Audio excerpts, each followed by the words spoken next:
Welcome to Joe's Place, the Joe Giannotti podcast. Tonight, I will once again be putting my meteorological skills to the test and track Hurricane Ida.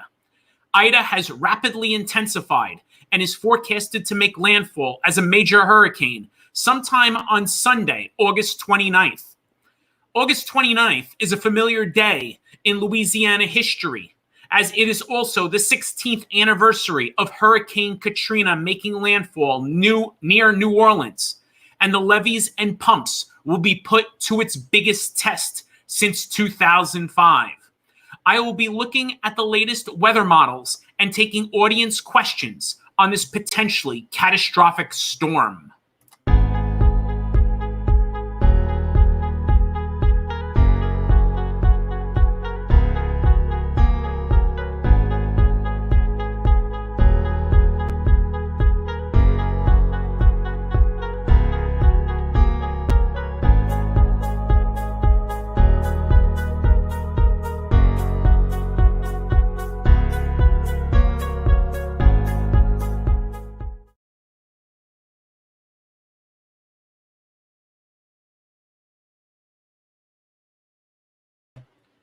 Good evening, everyone. Welcome to episode 10 of Joe's Place, the Joe Giannotti podcast. I am your host, Joe Giannotti. And tonight, like last week, we had Hurricane Henri, which made landfall as a tropical storm just east of Montauk Point near Block Island. We have another hurricane this time in the Gulf in Hurricane Ida, which is rapidly intensifying. It is 105 miles an hour. Right now, and forecasted to get even stronger throughout the night before making landfall sometime between tomorrow afternoon and tomorrow evening. We're going to take a look at that with the models. I'm going to take a look at a whole bunch of different things. I'm going to take audience questions. Please share this video. I'm on I'm on the four different platforms of YouTube, Twitter, Periscope, Facebook, and Twitch. So please feel free to ask any question that you have.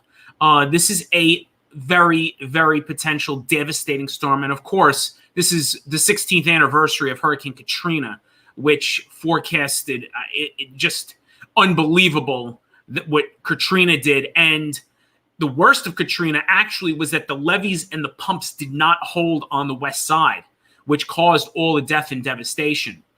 So Ida is going to be certainly be putting that to a big test. So let's go right to it. You'll see on the bottom of the screen the latest updates and the latest forecast that I'm going to put on. And let me go right to the right to everything here. And let me bring up. Let's see. Trying to bring up. Just bear with me one moment, please. For some reason, my share screening is not happening, and I don't know why, and I need it. Tonight I definitely need it in the worst way. So let's see if that does it. If not, I'm going to have to take a quick break and move everything on over. I don't understand why I am not given that option tonight on sharing my screen like I did last Saturday. I am not happy about this. Give me one moment. I am going to try to see. Let's see if that does it. Okay, got it. But that's not the screen I want. I'm very sorry, audience. Just bear with me one moment. I don't know why the screen that I had up is not coming up. I just need a minute or two. Hopefully this will do it. Of course, technical problems early on, and we are here. So let's begin with the National Hurricane Center's 8 o'clock advisory. I'm sorry, 7 p.m. Central Time. I'm going to use everything tonight in Central Time or UTC Universal Time, since I'm in New York, so it's going to take me slight adjusting, but I should be just fine. Let's see why. Okay, let's bring that nice and big for the audience to read. So, 7 o'clock advisory, National Hurricane Center. And before I go, hopefully we'll have the 10 o'clock advisory from the Hurricane Center. Ida forecast to strengthen rapidly before landfall. Life-threatening storm surge, potentially catastrophic wind damage, and flooding rainfall expected to impact the northern Gulf beginning Sunday morning. So right now, winds up to 105 miles an hour, moving northwest at 16. And pretty much, pressure 969. This has taken a nice drop in the past 12 hours. This was at 985 earlier today, and that continues to drop. Here's where the watches and warnings are. Start with the hurricane warning. Intracoastal city, Louisiana, to the mouth of the Pearl River, as well as Lake Pontchartrain, Lake Minneapolis, and metropolitan New Orleans. Tropical storm warning in effect from Cameron, Louisiana to west of intracoastal city, Louisiana. Mouth of the Pearl River to the Alabama-Florida border. So let's bring that up. Here's the map. And let me reload it. There you go. There's the graphical image of the watches and the warnings that are out currently. So, as you see, New Orleans is forecasted to be in the northeast quad of the storm. The million-dollar question is, how far? Like I said last week with Henri, 25, 35 miles. And let me bring that up. I'm going to go a little further down. Hurricane force winds, 30 miles. That's one major difference between this and Katrina. Katrina's hurricane force winds were outward over 100. And it was a very, very strong storm, Category 5. It was at peak 175 mile an hour winds. Before it weakened, right by the coast, there was some cooler water that caused it to weaken down to 125 miles an hour at landfall. However, it made landfall 20 miles away from New Orleans. We're going to show you the models tonight, show you what the models are trending on that with the latest 18Z run. Data from NOAA Hurricane Aircraft. So they've been in there all day, and they're going to be in there throughout the night. Again, rapid strengthening forecast next 12, 24 hours. And it is expected to be an extremely dangerous major hurricane when it makes landfall along the Louisiana coast on Sunday. Every single model is showing that. I wish there would be a model to show it going back into the Gulf and showing a weakening, but that is not the case. Every single model shows landfall in Louisiana on Sunday. So let me bring up current satellite. Let's bring that up. I mean, it's been more within the past 90 minutes. The eye looks more ragged, at least on the infrared. I mean, let's go, rather than look at the infrared, let's go to the, even here, there's some cloud cover. Here's the eye.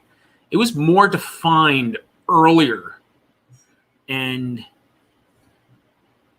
I wish I could bring back it a little further, but I can't on here. So, as you could see, it is still really gathering steam. You could tell right by the eye, some really, really nasty bands over here. Let's actually go back to the colorized infrared. And you can see the coldest cloud tops, the strongest conditions right by the eye wall, which is expected. Let's go to radar. let's show current conditions right now in New Orleans. Had some feeder bands, a couple of feeder bands coming through before. Might have to reload.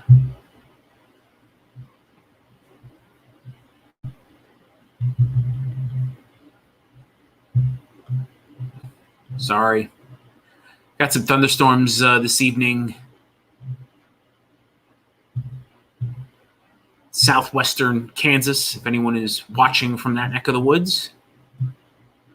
But our main focus tonight, of course, is Ida. And you could see that the eye wall is just starting to be seen on radar. Radar goes about 200 miles, and you could see from here's about 230, 25, 230, and bring up some of the. So there's been a couple of bands that have come through Louisiana today between Lafayette, Baton Rouge, New Orleans. I believe has had one earlier. Right now, worst of it is actually well away from the storm, probably about 400 miles away, northwest and west of Baton Rouge and Lafayette. However, as well as, let's not forget the northeastern side here. Even though they are not going to get wind from this, there could be some minor coastal flooding in areas like Mobile, Pensacola, but still a lot of rain in areas like Tallahassee, parts of Alabama and Mississippi, southwestern Georgia. I mean, they're forecasted to get 3 to 5 inches of rain out of this. So they're also going to be affected. But obviously the worst of it will be, say, 25, 35 miles from the eye wall, especially with the storm surge and the strongest winds. That'll be where you see the most catastrophic part. And where some of the models, and I will bring this up in a little bit, pretty much between here and here. It's a big difference. This 25 miles means a lot because as it continues moving northeast, if it's here moving northeast, it's about 50, 60, 55, 45, 50 miles away. If it's here moving northwest, it's more like 25. And right there, they would be in an eye wall of a major hurricane weakening, but still 105 mile an hour hurricane in the northeast quad is going to put the levees and the pumps best. So let me go back onto the stream, see if there's anybody on here question-wise. No questions. So let's continue on with the models. And please, I recommend that you share this to friends and family that live in the South. The majority of my audience is not in Louisiana. However, this is a dangerous and forecast to be a dangerous storm. So let's look at the models. Let's look, we're actually good. So here's the GFS, latest GFS 18Z.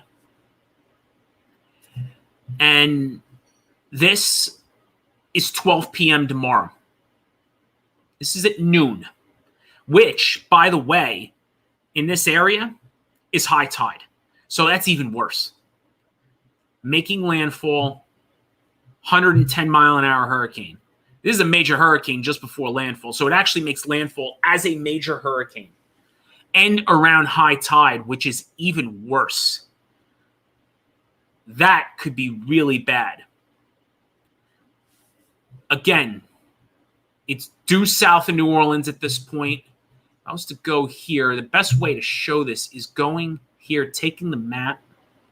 Here's roughly New Orleans. You go due south, you'd be about 60 miles away from New Orleans. So, again, this is the GFS. Here's noon. Here's 1. Here's 2. Here's 3. And I would say moving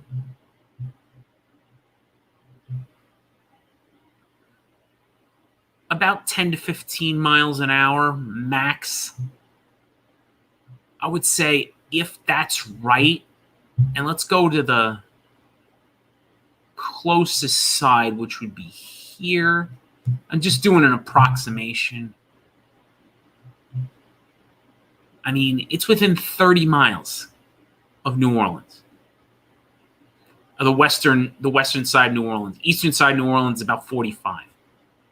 Now, New Orleans, especially on the west side, is below sea level. It's between 6.5 feet below sea level and 20 feet above sea level. You have a forecasted surge. And let me bring that up because let me find that.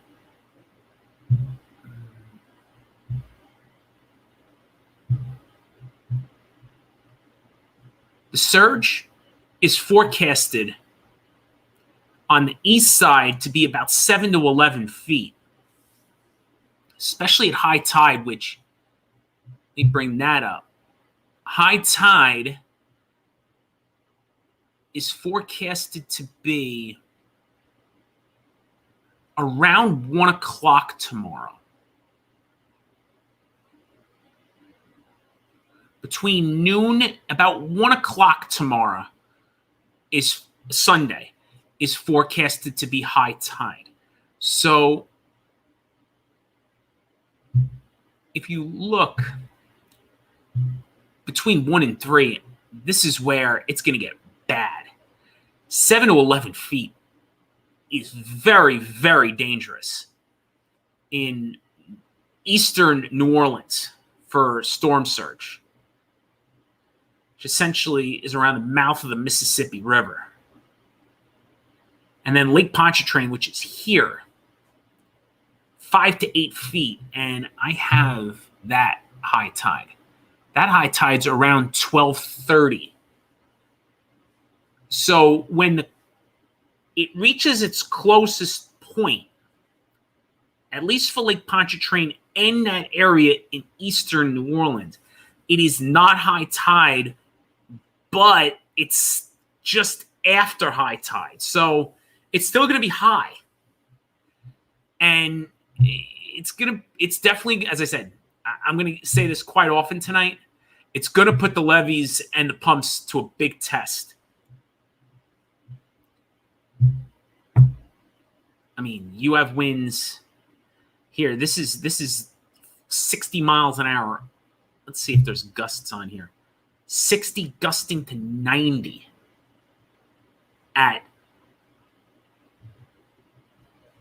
and this is the high res NAM. Sorry, I want to bring up the GFS again. So GFS is a little weaker because it's already been landfall for 3 hours. Well, not really. And we'll show the NAM in a second, but that's 86 miles an hour, gusting. 21Z is 4 o'clock. 4 o'clock central. You got winds 57 gusting to 86 in New Orleans. And I don't know which one. I'm going to take a quick peek. Let's bring that up. Let's bring that up.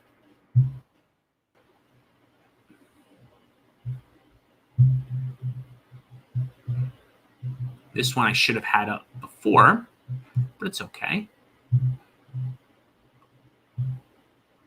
So this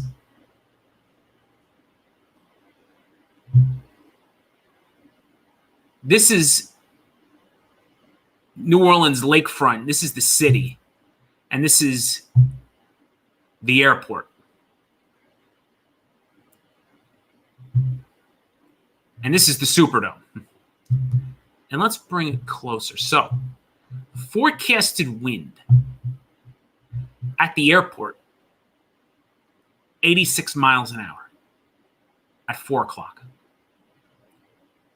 At the Superdome, 80 miles an hour. In the city, 74.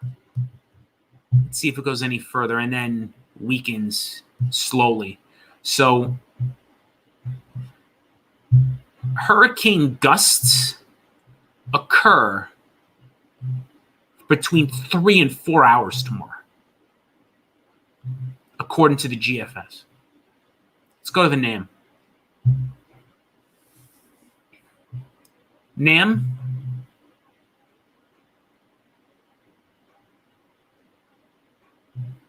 Wow. NAM is stronger. The high-res NAM has this beast. This is 8 a.m. tomorrow. It's 145 miles an hour before it starts weakening a little bit. And it makes landfall here. 1 o'clock. 130 to 135 miles an hour. That's a Cat 4. That makes landfall as a Cat 4, which was worse than Katrina. Worse. In roughly the same area, let's bring up the GFS again. And I want to bring that up. An hour difference, same area.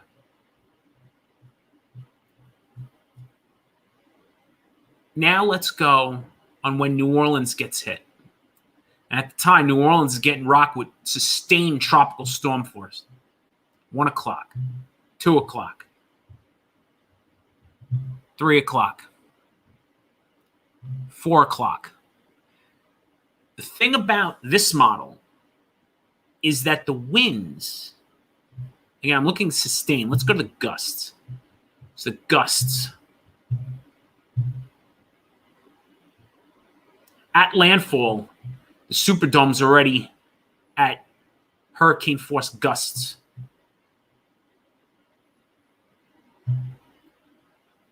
Hurricane force gust 1, 2, 3. Look at the gusts around the center. It's still 4 hours inland. It's still 125 miles an hour, and the peak wind gust 90 at the airport. 5, 6, 7. There's 8 hours. If the high-res NAM is right, 8 hours of gusts to hurricane strength. And it doesn't move. I mean, it's not moving that quickly. GFS is faster. You'll see. And again, these are all gusts. Sustained winds are pretty close to hurricane. Not quite there in New Orleans, because I think it's just far enough where it is just far enough from the eye wall where you won't see sustained hurricane, at least according to these two models. However,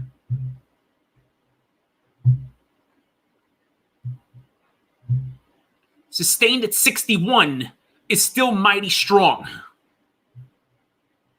Between 61 and 65. Let's show the NAM on that, on the sustained.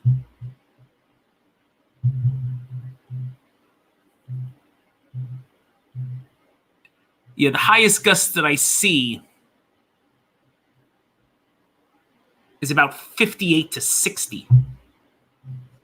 Here, let's go here. This is the wind gust swath. And the peak gust, 90, 88, 84. Go to the wind gust swath here. And again, we'll talk about, the bayou over here is going to be devastated. And my prayers and my well wishes are for everyone in southeastern Louisiana tonight and tomorrow and the aftermath of the storm. Please be safe. I hope many people, especially in this area, have gotten out because it's going to be devastating. And if the high-res NAM is right and that the intensification is going to explode, we're talking 180-mile-an-hour wind gusts at landfall. Now, again, it's one model. Model did a pretty good job with positioning the last time. Reference to wind, it wasn't that great. However, you see the rapid intensification of the storm. And it's in prime water right now for intensification. So I'm right now leaning more toward the GFS, where landfall, you have gusts over 120 to 125.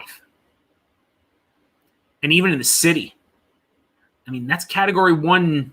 Those are category 1 gusts. And the thing is, that's if landfall's here. Any further eastward, it's dramatically worse. So any nudge north of west is not good for New Orleans. They are right now on the very edge. However, because of high tide, the levees and the pumps are going to be put to test. So let me go back, see if there's no comments. Only have a few people watching, which is fine. Please, I highly recommend if you have any family, friends in the area. Here's the forecast. I'm going to put that up. Please feel free to ask questions. I did have a question here, and I'm going to take it. Question from the wonderful world of Facebook.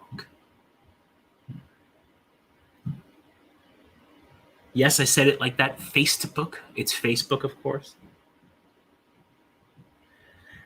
And the question's from my good old friend Ray. And Ray, I hope you're doing well. Actually, the question is it going to hit our neck of the woods? So let's bring up, because I'm sure for the couple people that are curious, let's bring up our neck of the woods. Let's bring up the 5-day cone.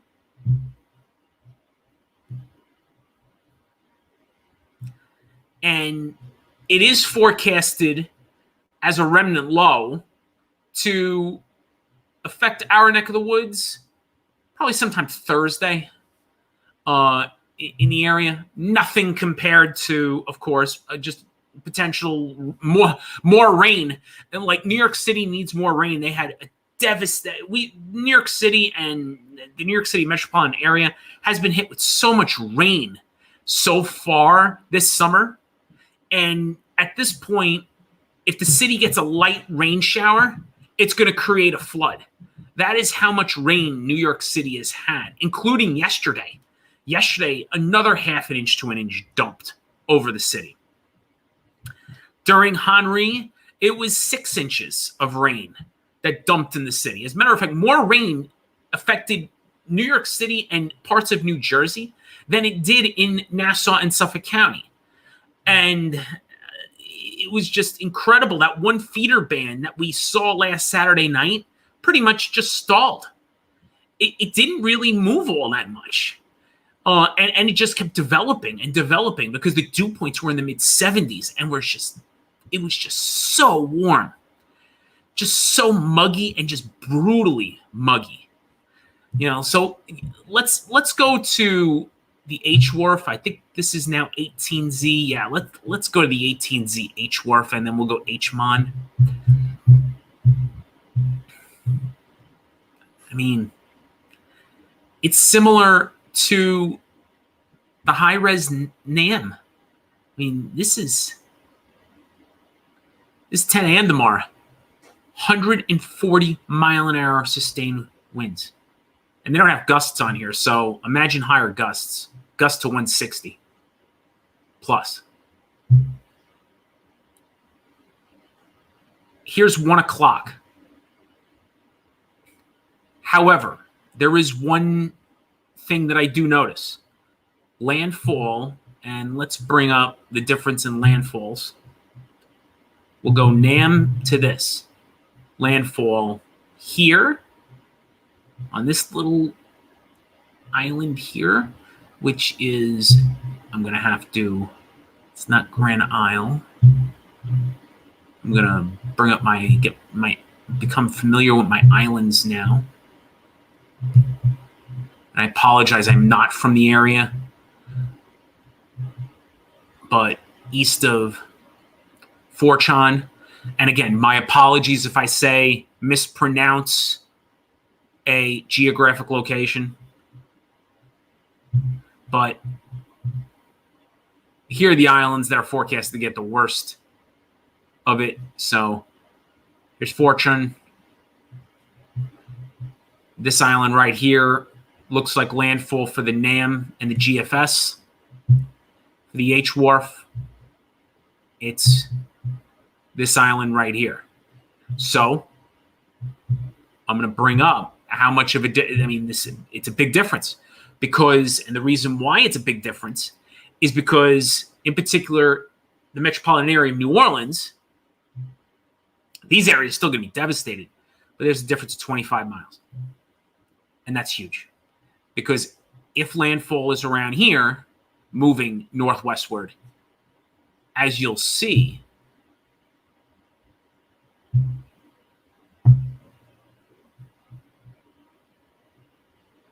New Orleans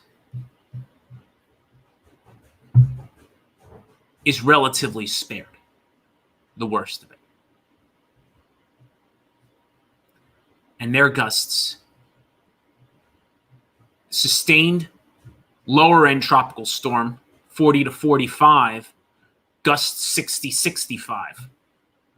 Big difference, 25 miles. These areas would be even more devastated because they'll be on the northeast side rather than closer to the eye wall. I mean, they'll be probably devastated. Sadly, they would probably be devastated no matter what. Let's go to the H-Mon. Let's bring it up for rapid. I mean, here you go. This is 3 hours. So I could already tell that there's error involved here because it's only 105 and it already has this at 132. That's a good sign. That's good. But so I would knock 20 miles an hour off. So knock 20 around 130. It's around almost category 4. Category 3, category 4. And here, splits the difference. Has this island right here. However, which would mean stronger wind gusts for New Orleans. Because it's about 10 miles further west. Now, these go every 3 hours, to be fair. So, and they don't have gusts. However, I have not seen the HRRR yet. Let's take a look at that. This will be the first time I'm looking at this. Now it's gone out. I don't think it's gone out enough hours yet for landfall, but let's take a peek. Let's bring up New Orleans.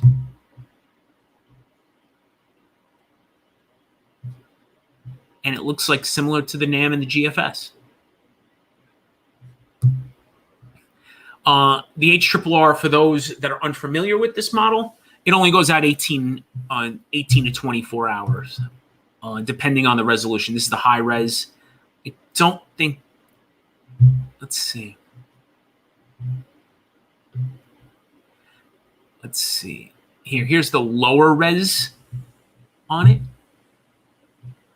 The lower resolution, and I mean it's strong, and it only goes out 18 hours on here. So one thing I appreciate that everyone is bearing with me on this. I have for years worked behind the scenes, so actually doing this. First off, it's an honor to do this, and I appreciate those that have been that follow me. But second, it takes a little bit of time to get adjusted to the on-camera meteorological stuff, especially when you're not used to it.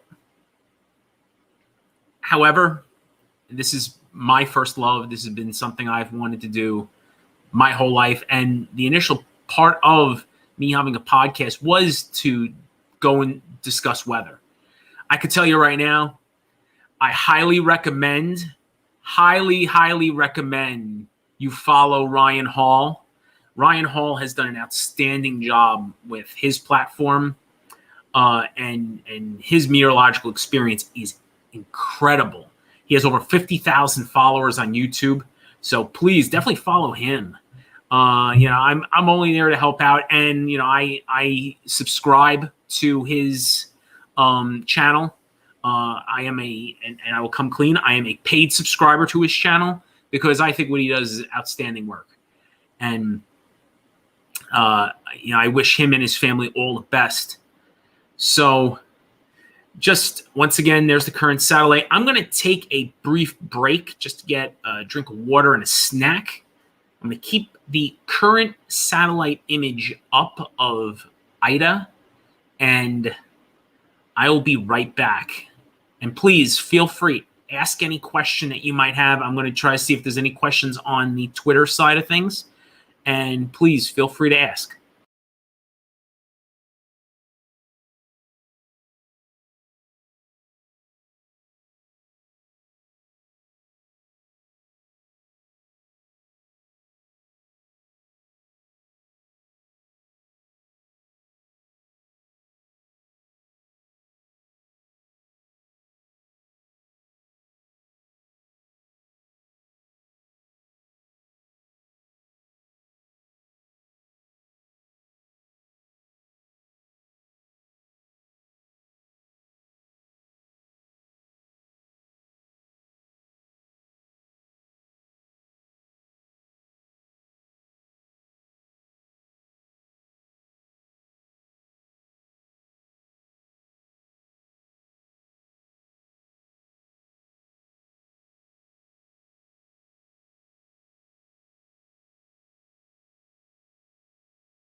I am back, and thank you for those who stopped in tonight and just tracking Hurricane Ida, which you could see from satellite now it's starting to gather strength again. Looked a little ragged for a short period of time.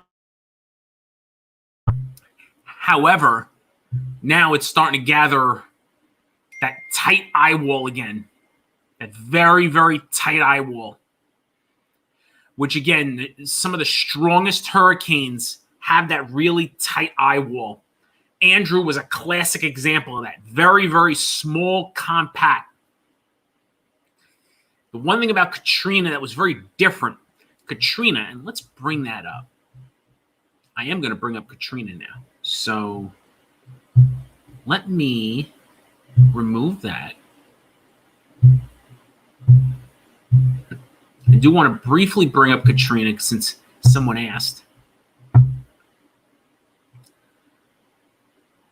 Katrina's eye wall was huge. Katrina's eye wall was tremendous. As you see here, one definite difference between Katrina's eye wall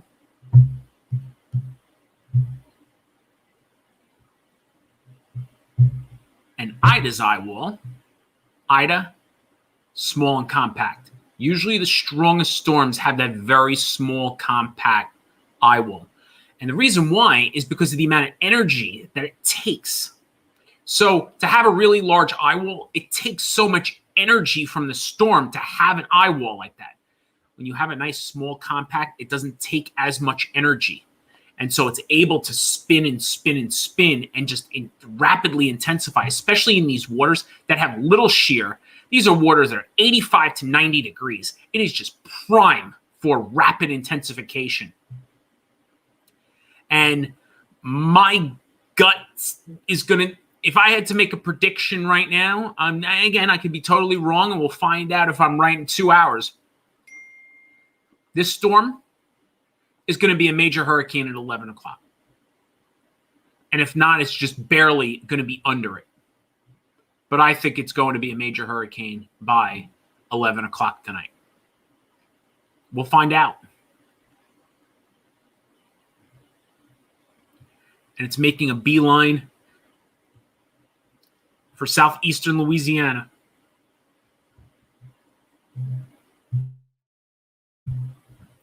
Beeline for southeastern Louisiana for Sunday.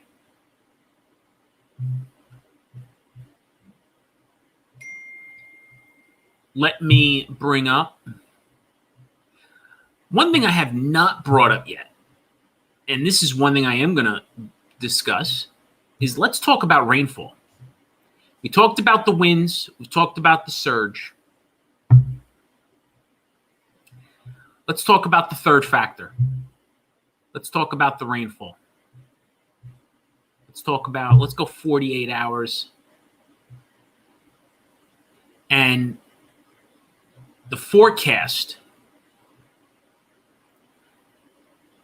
is for 8 to 16 plus inches. Right here is nearly 16 inches of rain, north and west of New Orleans. That is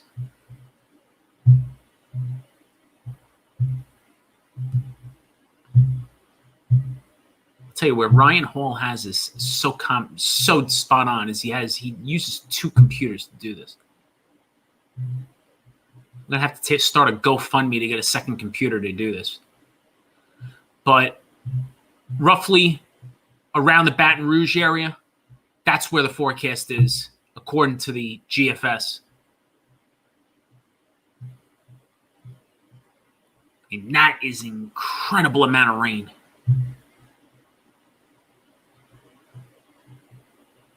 Right around here, around Baywood, Oldfield, Watson, Pride, some of these areas. I don't know. I would have to take a look if these are easily flood areas.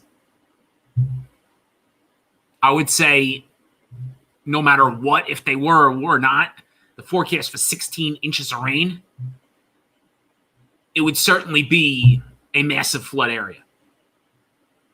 But even this is the airport. The airport has a foot of rain for tomorrow. Of 48 hours ending Monday or early afternoon. Let's go to the NAM.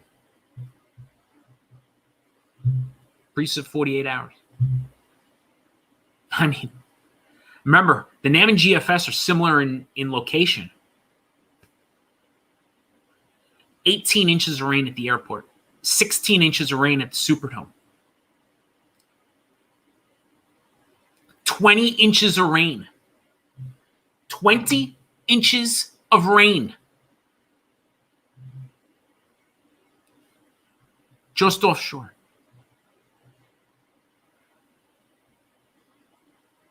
With a max of 32 inches. And for those wondering, you want to take a look. It doesn't move all that quick.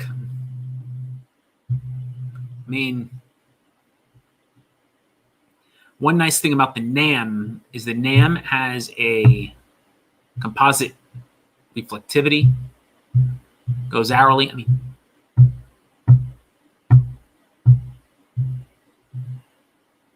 You still see the feeder bands.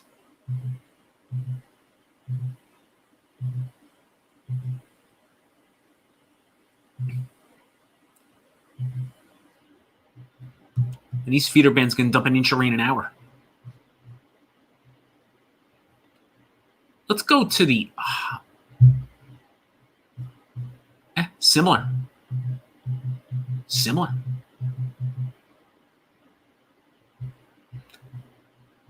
I'm just curious what the low res NAM is going with.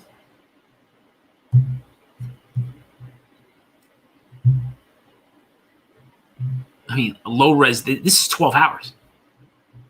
Sorry, let's just do totals. 20 inches, 20. Here, we'll go to 25 inches of rain. 25 inches of rain by Monday afternoon is insane. But remember Hurricane Harvey. So that's the reason why the pumps are going to be at the biggest test for New Orleans. Is you've got to pump 12 to 18 inches of liquid of rainfall, plus 5 to 7 feet storm surge, plus the potential of 90-mile-an-hour wind gusts. Incredible. Just incredible. There is one model we have not looked at yet. Let's take a look at the European. The 18Z is now out on the European.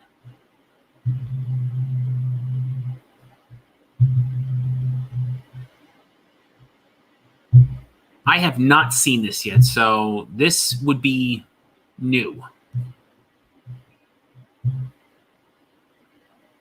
And by the way, away from the area, temperatures in the 90s. A little bit weaker.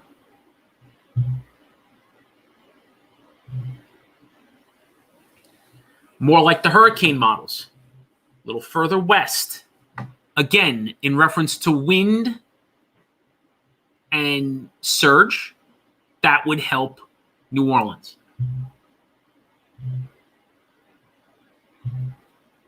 It's also slower.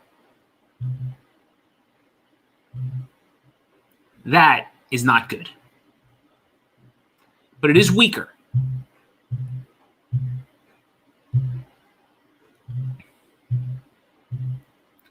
Now let's go to 48-hour precip.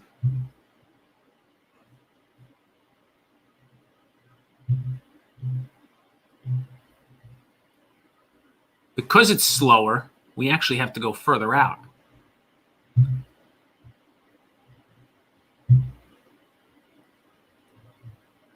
Here, well, this is to Wednesday, and yet the forecast is still 7 to 10 inches of rain in New Orleans, and those areas by the bayou still 12 to 18 inches of rain. This just catastrophic rainfall.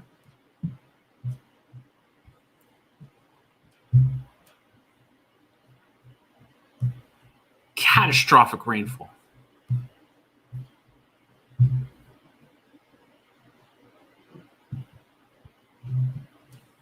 So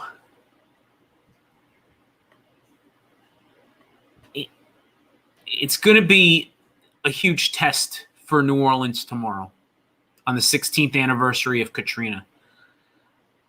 Since we are talking about Katrina a little bit, let's talk about that storm.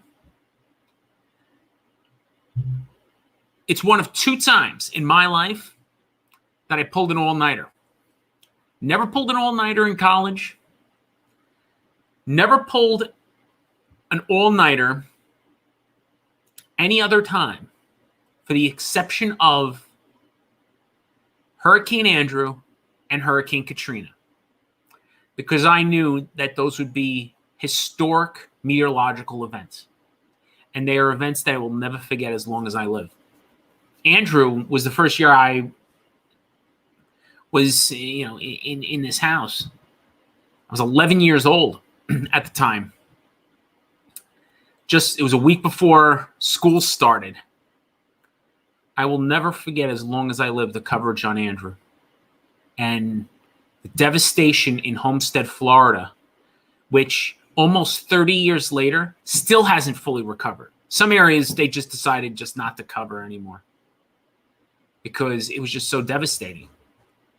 I mean, the winds, which they thought were 155, broke the radar, and actually the winds were 175 miles an hour with higher gusts. And then Katrina, which, let me bring that up.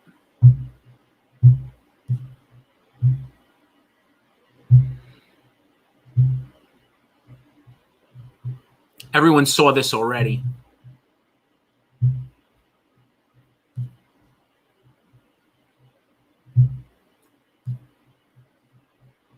Incredible satellite loop of the storm. And matter of fact, let me go back to it and just show you as it was making overnight, just heading right for New Orleans. And I'll show you the track. The only saving grace, and there were almost 2,000 people that died from the aftermath of Katrina. It was the levees and the pumps that didn't hold, which caused all the death.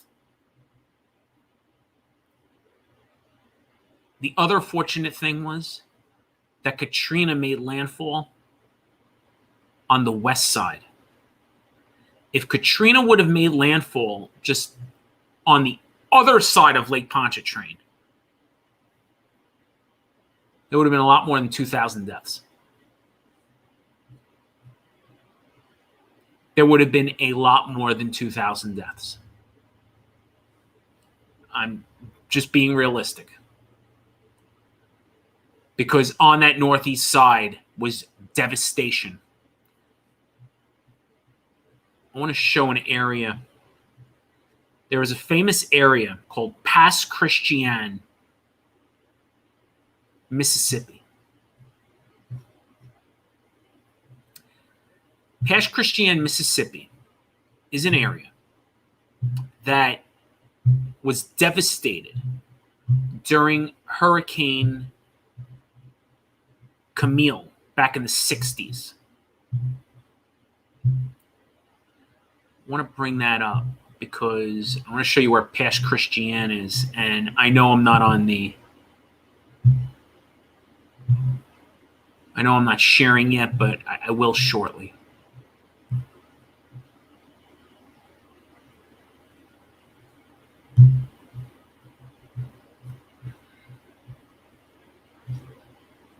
me bring this up. So, Pasch Christian, you can see. I'll bring my.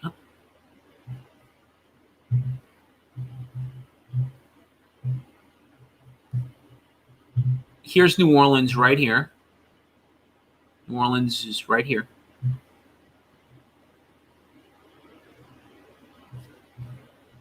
Bay St. Louis right here. Pasch Christian right here.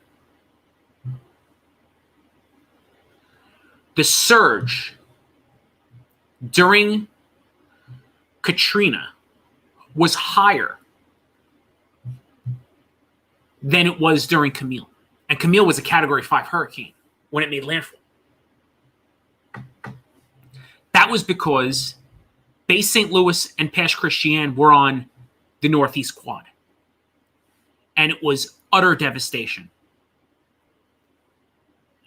It was actually, and this is why some things changed in reference to the Hurricane Center after Camille, because of the fact that when Katrina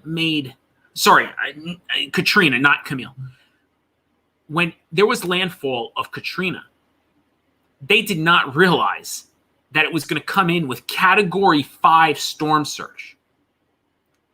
Even though the winds were Cat 3, the storm surge was an equivalent to a Cat 5. That's why things changed even further after Superstorm Sandy hit. Because Superstorm Sandy, despite the fact that it was only hurricane force gusts, because it occurred at astronomical high tide in that infamous period in October, essentially, as I call it, the superstorm, the perfect storm that hit land, because it was the 20th anniversary or the 21st anniversary of the perfect storm, which the movie does a decent illustration of it. But just imagine if Camille would have, I'm sorry, my apologies. Katrina would have made landfall.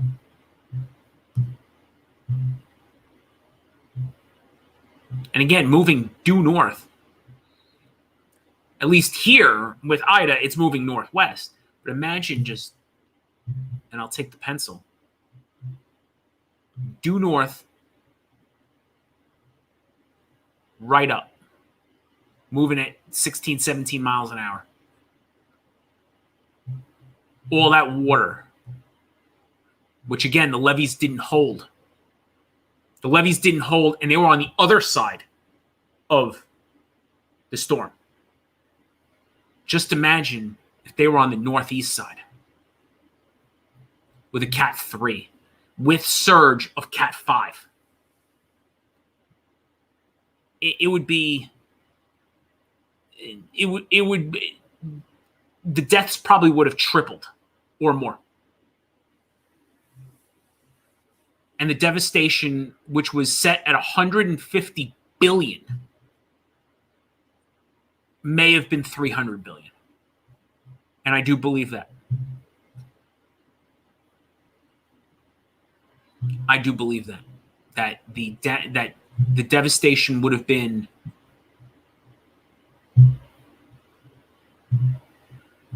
closer to 300 billion to today's monetary value, of course.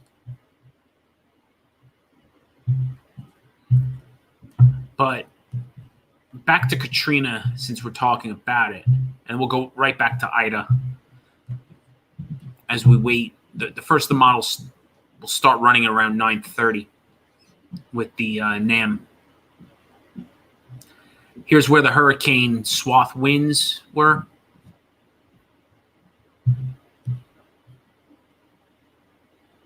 Again, northeast side.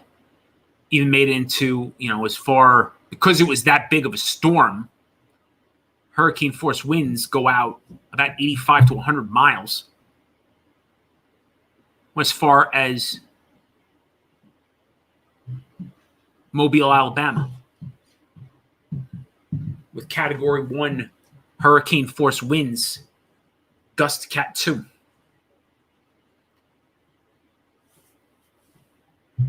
I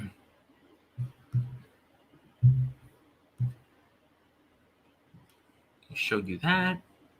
There wasn't, interestingly enough, the most rain that occurred during Katrina, because Katrina moved at roughly 16, 17 miles an hour, most rain actually occurred in Florida. Almost 8 inches in Florida, which was 250 miles away from the storm. That's how big Katrina was.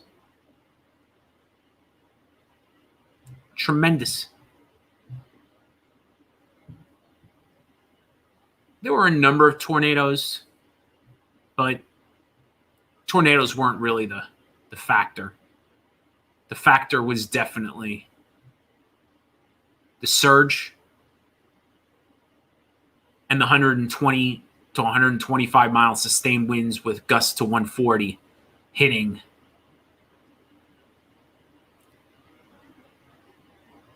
around the eye wall.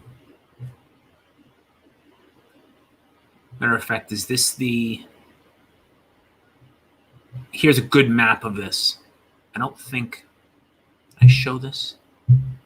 Here's the map. Wind gust analysis. So New Orleans city, east side of the city, gust to 100. The west side of the city, gust to around 80. But again, the problem occurred not because of Katrina itself. It occurred because the levees and the pumps couldn't hold. And that's what caused the devastation.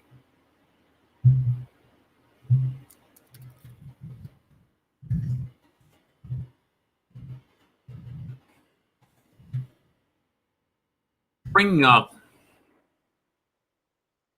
I just want to bring up, and I want to make sure I'm right on this yet, 1,800 fatalities from it.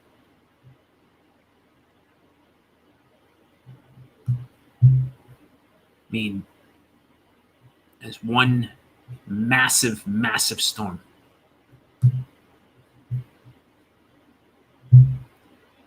Let me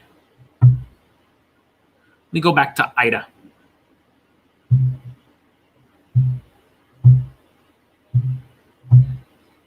And again, you can please share this video. You know, tonight is Saturday, August 28th.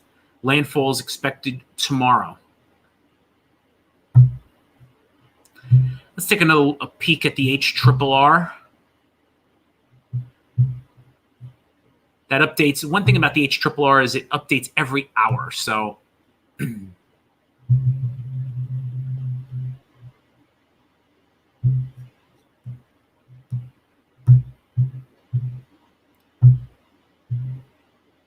it's pretty much the same path. It's essentially the same path as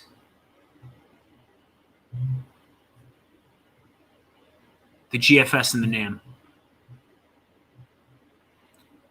This is at, and it does go to 23 hours. I was right. I guess for some reason it did before. Or it's not out enough hours yet. So just as you see, this is 1 o'clock landfall. So it looks like the landfall, all the models have landfall between noon and 2 o'clock Central Time tomorrow.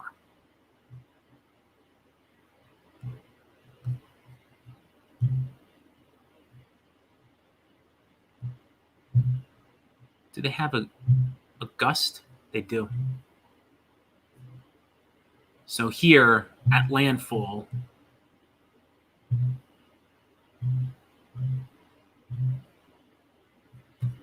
has here 105. So a little weaker. One thing I should look at. There is one thing I have not looked at yet, and I should have looked at it even last week. Well, last week wasn't a big deal because it was only 985 to 990 millibars. It's actually relatively high on Re, which is why I wasn't all that impressed with the wind. I was more impressed with the rain part of it. And that's why I thought that the worst would be the rain. Let's bring up the...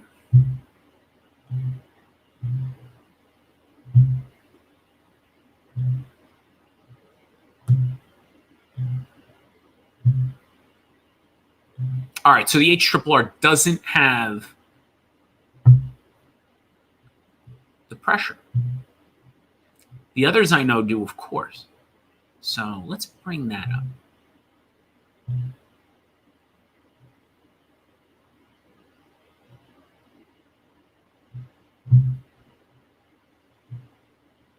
Here we go.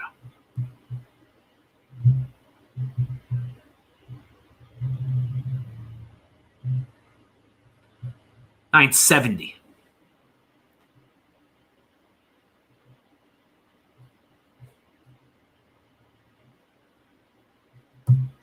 $970.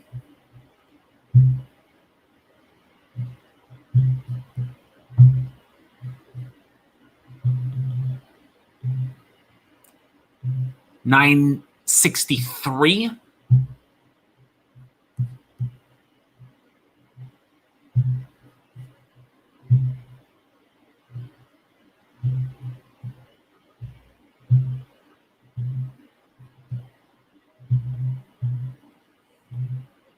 $959. So in the ballpark of $960. Give or take a few millibars. But again, it could even be stronger than that because here you go. If it's a Cat 4, 942. Which one is that? That's the, okay. Let me go to the HMON. 943.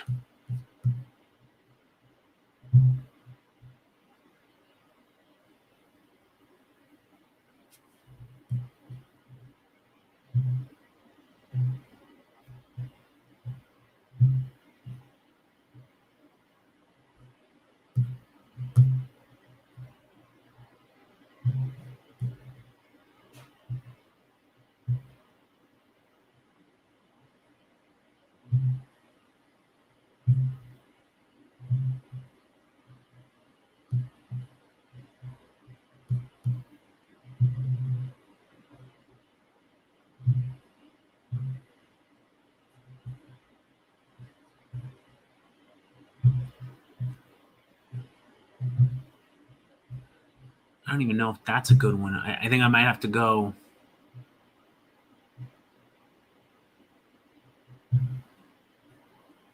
No, okay. So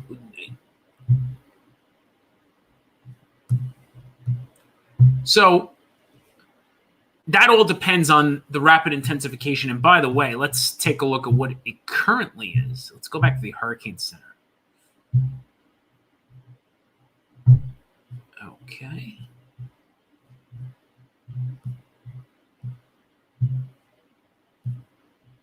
It's actually 969 now, so one would assume that the GFS just can't handle that, which is understandable.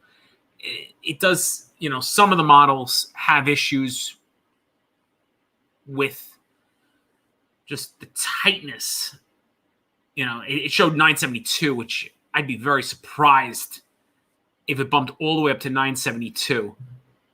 This storm is rapidly intensifying. So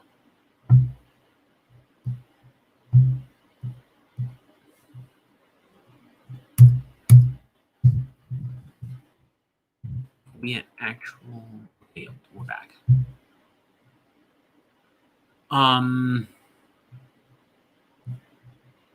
By the way, since I'm bringing this up, here's Tropical Depression 10.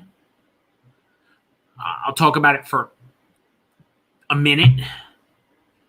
Nothing. Sorry, it's going to be less than a minute because it's nothing. Here's potentially the next storm. I'm not all that impressed yet, to be fair. Eastern Pacific. Interestingly enough, here's one interesting. You have Nora getting ready to hit Western Mexico. Eastern Mexico just got devastated by Grace last week, and now Western Mexico is getting nailed. And that's forecasted to be a minimal hurricane. Grace was much stronger in Eastern Mexico, so Mexico is going to have deal with a double whammy. But all eyes on Ida. All eyes on Ida. What I'm going to do is I'm going to take a quick break, and I am going to put this up from the National Hurricane Center on Hurricane Ida.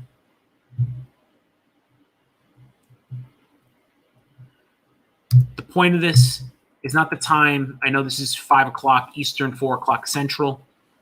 It's for the material on the left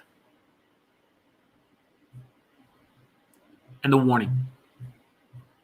So I'll be right back.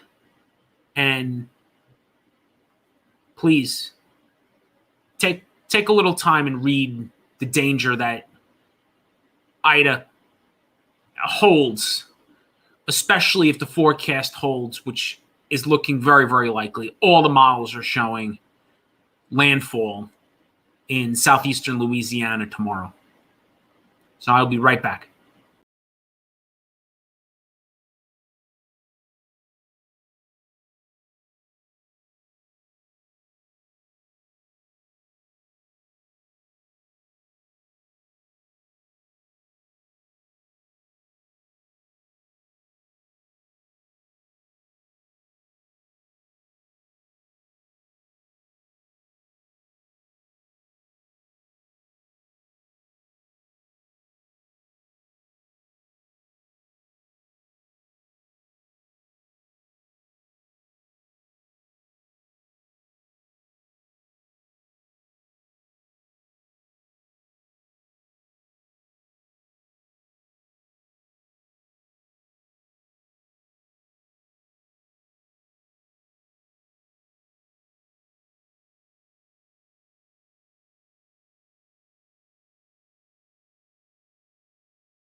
Sorry for the delay on coming back, but I am back. And I want to bring up, I don't know if it's out long enough, but let's bring up the new NAM, the latest NAM. It should be out some hours. Nah, it just came out. So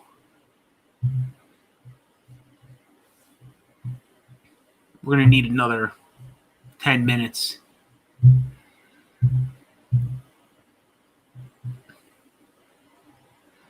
And we'll see what the difference is in runs. But here, let's do a difference here.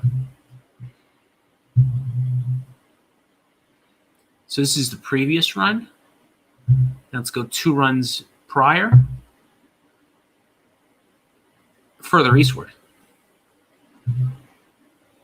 Further eastward. So the track all night has been shifting east. So, sorry, further westward, I keep saying, but no, the track with at least the NAM has shifted east, which is not good for New Orleans. So, this is a big model run coming out. It's only out 3 hours, so we'll still have to wait.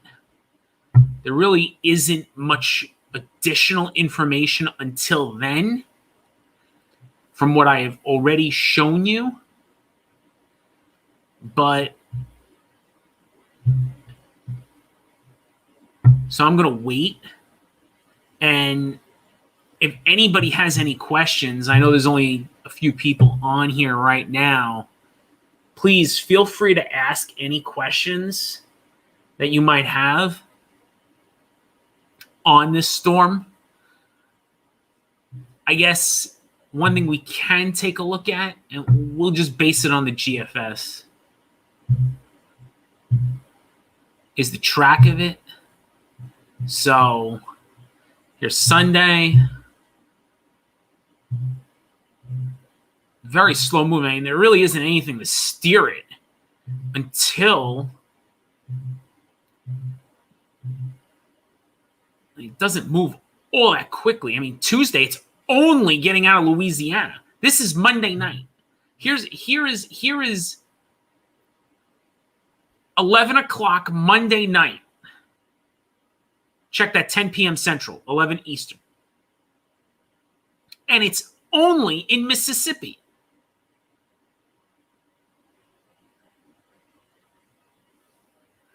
It's only in Mississippi. So there really isn't a steering mechanism to move this thing much. And the steering mechanism is going to slow down throughout the day. If anything, it might be more fortunate that's making landfall tomorrow afternoon, that there is enough of a steering current to move it. Because if it's stalled, I mean, those waters are still very warm. It could have been really bad, but it looks like every model is suggesting landfall tomorrow afternoon, around between noon and 3 o'clock. But here, this is Tuesday, Monday night. Here's Tuesday morning. It's just nothing to move it. It finally gets picked up on Wednesday, overnight Tuesday night. Finally gets picked up by a trough. Finally. And then you see it in the Northeast Wednesday night, Thursday morning, and it's gone. Finally. And what's good is just looking ahead. You don't see anything on the models in reference to tropical weather.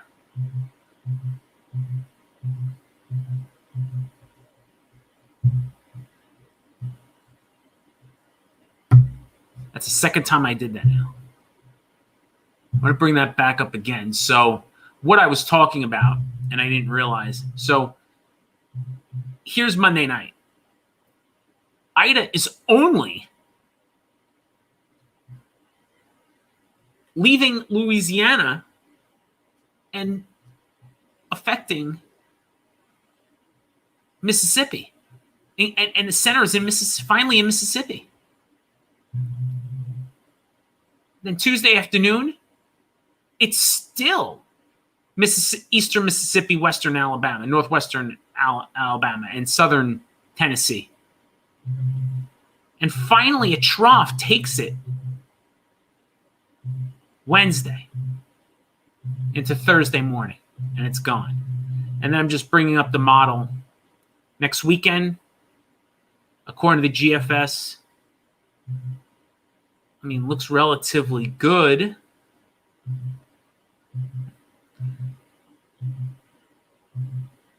Not much going on around the country for Labor Day. Just your typical garden variety thunderstorms in Florida occur just about every day. Here's a trough. Monday night, Tuesday.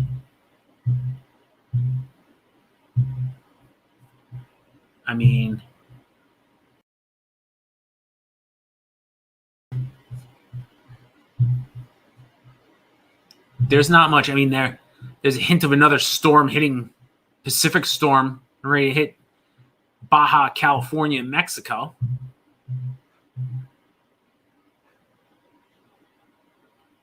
And that's 11 days out now. But not really much. And it's good to have a break.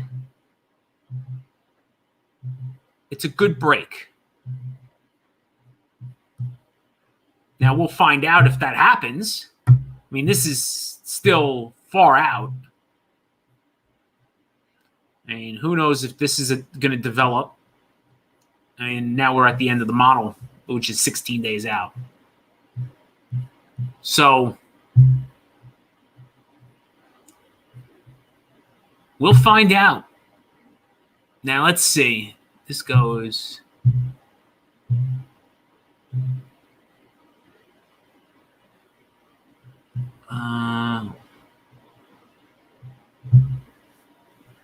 I'm just right now looking at positioning for the 12, not wind speed. Wind speed doesn't do the greatest with the lower resolution NAM. Here it only has the winds at 85 miles an hour. Sustained.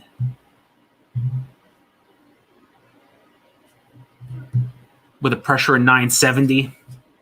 I just don't see that. Not with this storm really gathering. And you could tell in the last hour, now it's all wrapped. As you could see, the wraparound is really forming really nicely around the tight eye wall. My prediction, we'll find out in an hour. And I may not be on here then, but I will send a post if my prediction is right, if we have ourselves a major hurricane. I think we do. I think we have a major hurricane right now.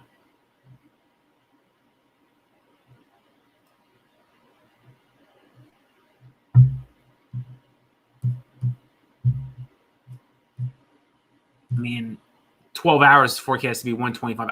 I think we're there now. I really do.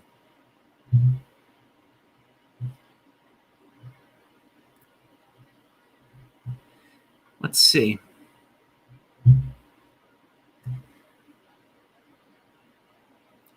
Just trying to take a look at some of the buoys.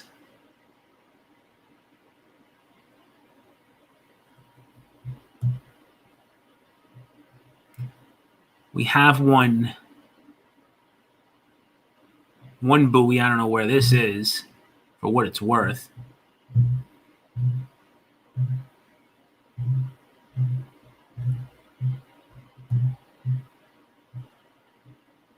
over here. And the winds are gusting to 40 knots.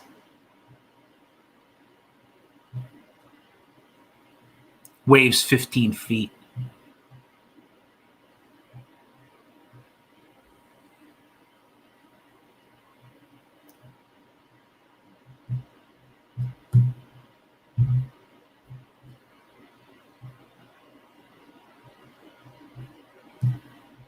So be curious in the next hour. Nope, that's not it. But as you see it wrapping around really nicely. And that was the final piece before the rapid intensification was that northern side, that north and northwestern side had to fill in, and now it's filled in within the past 45 minutes. And now that it's filled in, it's prime now for rapid intensification. It has about 100 miles worth of water to rapidly intensify. Because of Katrina, research was done about why it actually weakens on the onset. So these waters are actually a little cooler with the land interaction. So Matthew was the exception to the rule, where Matthew made landfall. And let me make sure I'm right on that.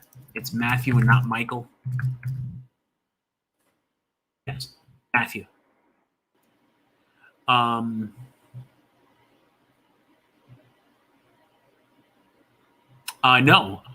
actually.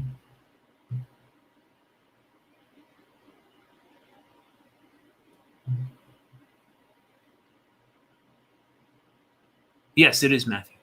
2016. No, I'm sorry. I greatly apologize. My apologies. Michael. I knew that there was, let's see. Yes, this is him. This is Michael. And so Michael was the rare exception, plus it was an October storm. This made landfall as a 5 and did not weaken. But it was also not declared a 5, similar to Andrew, was not declared a 5 until months later.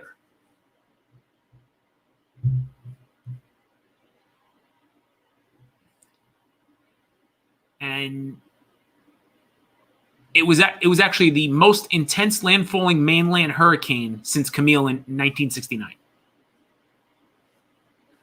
And it ranks 10th on the pressure list. So I greatly apologize for screwing up the name. But we will not see that here with Ida. There's just not enough time for intensification. Hopefully. Hopefully these waters are what we think they are, and it is going to be Category 4. There actually is a big difference between a 4 and a 5. As bad as a 4 is, a 5 is literal destruction. It is just total annihilation. Just imagine going through an EF4 tornado for an hour to an hour and a half. That's a Category 5 hurricane. Whereas areas would be hit in Tornado Alley briefly. Tornado Alley, southeast, would be hit briefly by a storm like that. Just imagine you're being hit for an hour or more. Utter devastation. As I said, that's the difference between a 4 and a 5. A 4 is catastrophic. A 5 would be considered incredible on the damage scale. And let's just hope that there's not enough time for it and not enough juice for this to be that. Again, the models are not showing that. One model has shown gusts close to Cat 5, and I am alarmed by that. However, right now we don't see that as sustained. And that's the reason why storms like Andrew and Michael and Camille and the 35 hurricane are in a special category. Very special category. So here's Ida tonight.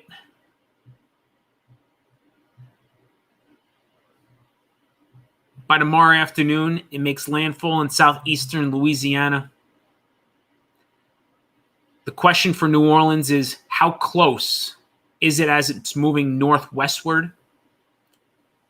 Do they go on the northeast quad tomorrow afternoon into tomorrow evening? Plus the amount of rain because of the slow movement of Ida. This will be the biggest test for New Orleans, and New Orleans has had hurricanes since, and I'm going to bring that up. New Orleans has had hurricanes since Katrina.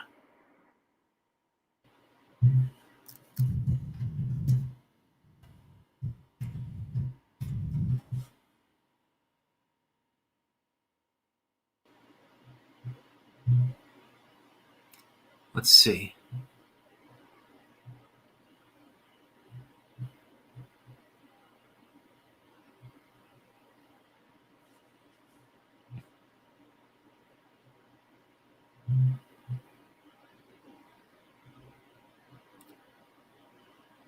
There's been 2. And I want to make sure I get them right.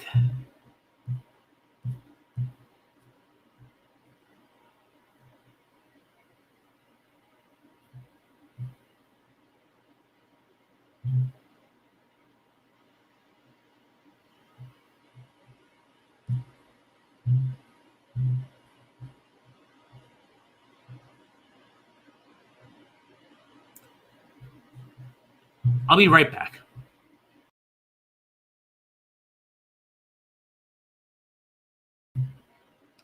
Excuse me.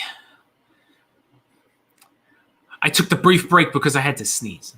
So, anyway, let me find, and I'm going to find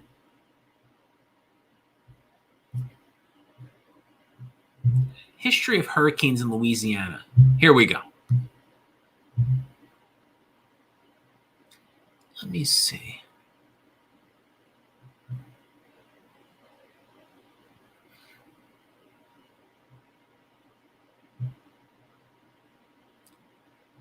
Okay, I'm going to bring up this page here.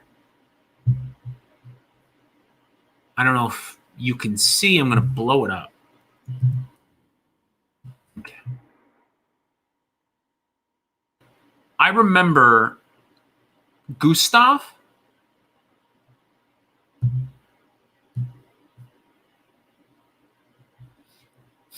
Gustav had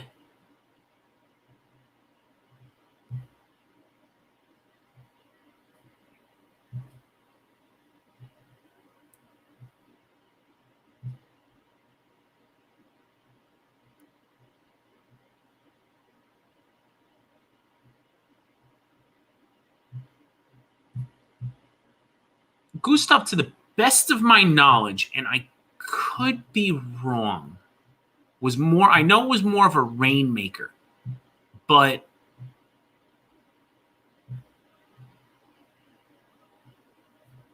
Gustav, I believe, had hurricane gusts. Winds were consistent about 50, but I believe for an hour or two they did have some gusts to hurricane. But it wasn't terrible. It wasn't terrible, and it was much closer to New Orleans. But it wasn't all that strong of a storm. It was only a Cat 1. And the dynamics were Cat 1. Ike was southwestern. Now, here is the other Ida. 12 years ago. They recycled hurricane names every 6 years. So here is Ida. Ida, again, was a rainmaker. But it wasn't really... It had little impact on New Orleans, or relatively little. It was... And it was a November storm, too. So that really wasn't much of an effect. And that was a year that it was below average on the hurricanes, on the tropical storms and tropical weather in the Atlantic.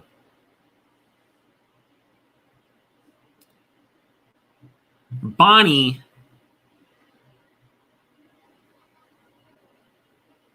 was a rainmaker.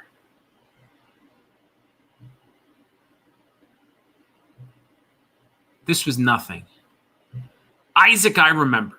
I remember Isaac.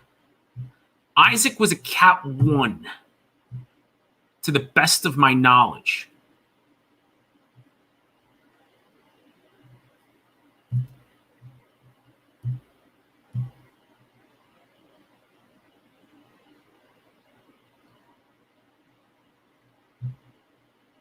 Yeah, the pumping stations, Slidell is north of Lake Pontchartrain. But it still gets heavy flooding, very heavy flooding. And they had a lot of rain here. I'll bring up the effect of Isaac, because this was essentially the worst storm since Katrina.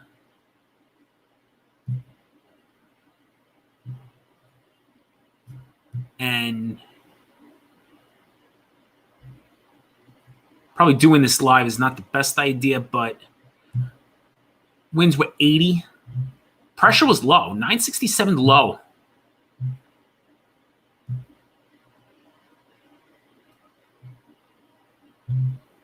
Low for an 80-mile-an-hour hurricane. And again, New Orleans was on the north side and the northeastern. Lots of rain. 1 to 2 feet of rain overall.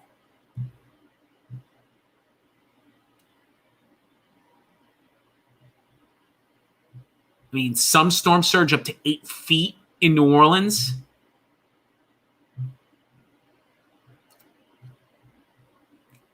But again, winds up to 80. Now, if the positioning is right tomorrow, it would be very similar to Isaac.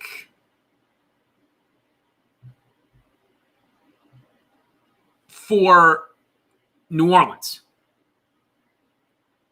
If some of the models are right, that it's more westward. If it's eastward, it's going to be the forecast that I would say right now is that this storm is the worst storm since Katrina.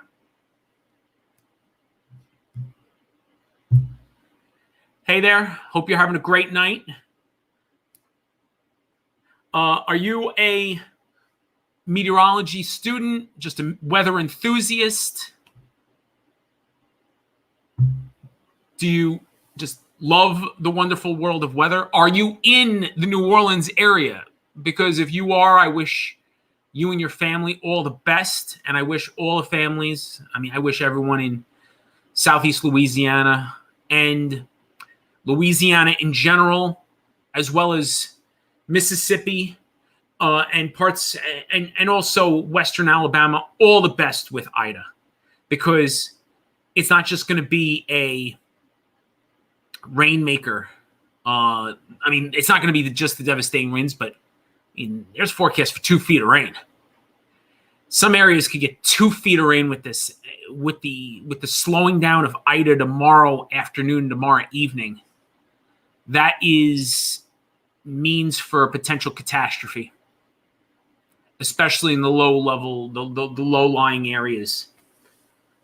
And my forecast for New Orleans would be that this is going to be the worst hurricane since Katrina. Winds upwards of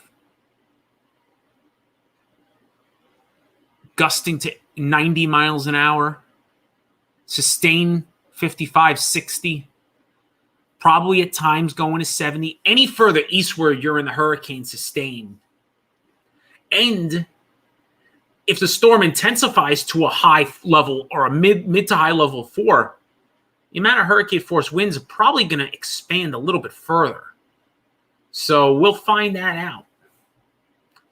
If there are no other questions, I am going to end the broadcast for tonight. You can watch the last 2 hours on the stream. Before I go, though, let's see if the NAM is out far enough now on the positioning. Let's see. It is. Okay, let me go to the NAM. No changes. No changes.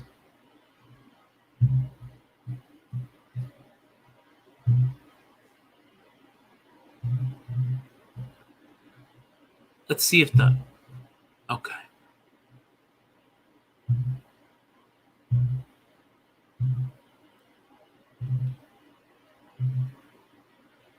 Well, there is a slight change, actually.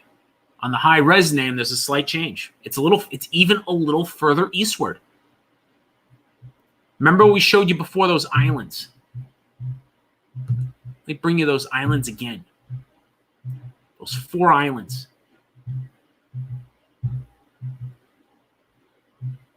These. The difference in miles from the westernmost island to the easternmost island is 35 miles. Landfall here, moving northwest, means New Orleans is going to get spared the worst of the wind, as well as some of the worst of the surge, even though the surge will still be bad. Landfall here, like the high-res NAM is suggesting, means it's going to be more of an impact for New Orleans in reference to wind and surge. Rain, they're already going to have an impact. I'm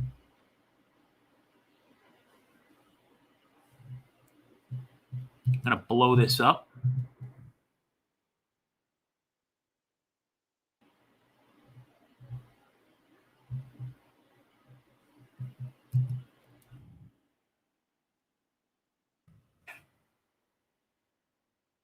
It's a sustained wind. At the airport, this is 2 o'clock, 68 mile an hour sustained. 70 at the airport at 3. So this is sustained wind. Let's go to the gusts. Gusts, 100 miles an hour. That's what happens with a further westward tilt of even 5 to 10 miles. If this model is right, if the high-res NAM becomes the big winner, at 4 o'clock tomorrow afternoon, 3 o'clock Central, 4 o'clock Eastern, Superdome, 105 mile an hour gusts. Airport, 101 mile an hour gusts. Look at this. They're in the 100. They're in the 100 range. Look at this. 1 hour. And remember, it's starting to slow down now. 2 hours. 3 hours. And sure, it's going to weaken. I would say realistically, 2 to 3 hours. and much closer.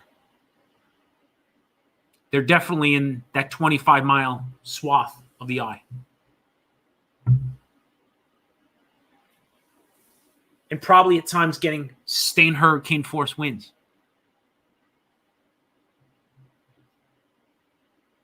If this model is right, and that's the big winner. Let's see. And we'll do one more check on the triple.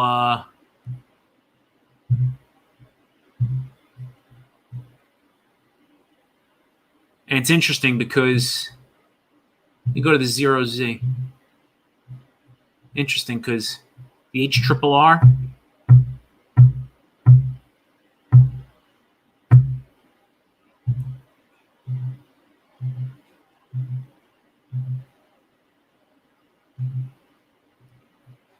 very similar.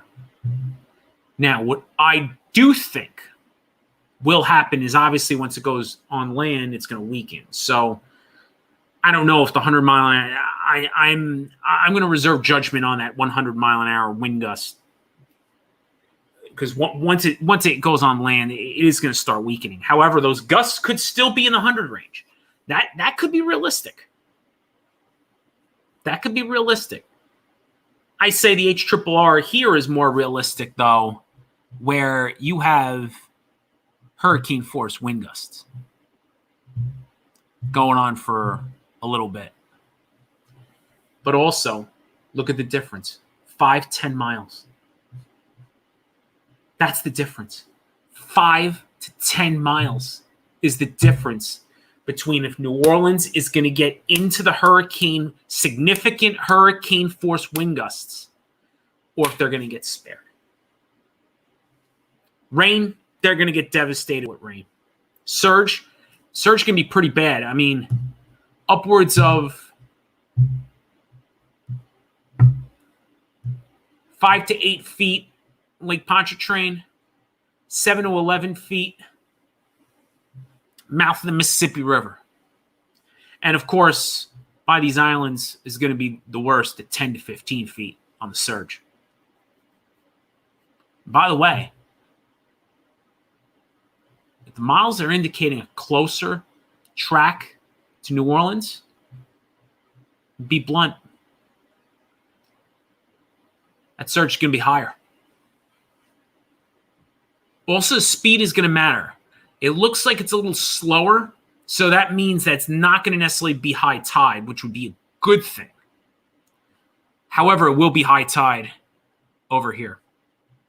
And that's why the forecast of 10 to 15 is here. So I want to thank you for coming on. Please, you could share this. We're going to do some other podcast episodes. It looks like there's going to be, if the GFS is right, there's going to be a break after this for a couple weeks, weather-wise. But I am going to do a number of different podcast episodes, and there are a few things that I have to put on. But once again, for those in southeastern Louisiana, please be safe.